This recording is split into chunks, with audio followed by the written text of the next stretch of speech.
Yes guys, this is Nearly Last and welcome. In this video what we're going to be doing is carrying on with checking out some of the weapons that have been changed in the previous patch. Now, in this particular video we're going to be concentrating on the ICR-1. In the previous video it was the M.A.A.7. I will leave a link down in the description down below for you guys to go and check that out after you've watched this one. But with the ICR-1, this is the one that's caught me more by surprise than any of the others put together. It really has. Now, if there's one thing with the ICR-1 that it does actually lack, is its damage. Its damage is pretty poor compared to the other assault rifles in its class. But if there's one thing it does absolutely excel in, is its accuracy. And that makes this particular weapon very easy to use. It really does, and it doesn't really have that much recoil because of that. So I was quite surprised to see in the actual patch notes what they've actually changed is increased ability to control recoil. Now for me with this weapon, I don't feel that was part of the problem. I really don't. I mean, with this gameplay in general, as you're seeing, I don't even run with a grip. I never have done. I feel it's a waste of attachment because this weapon is so easy to use and you're able to get those shots on target pretty easily.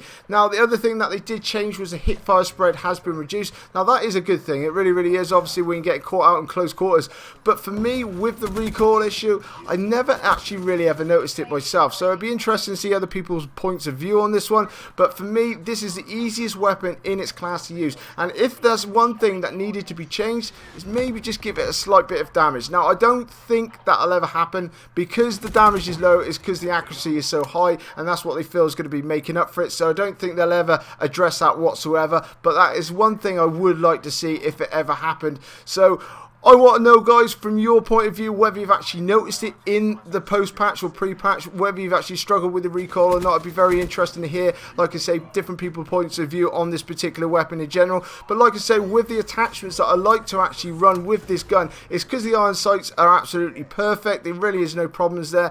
Obviously, I don't be running with no grip, so what I intend to stick it on is long barrel, stock, and maybe quick draw as well if I want an extra attachment, depending on what type of game mode that I'm actually running in. But for me, this is a very good weapon. It just really lacks in its damage department, and that is the only thing that I reckon out of all of it that should have been addressed. But like I say, guys, leave everything in the comment section below. It'd be very interesting to hear from different people's points of view. But coming up on my screen now is my subscribe button. Make sure you're jumping on that, and guys, if you could drop a like on this video and support me, it'd be even better. This is Nearly Last, and I'll catch you later.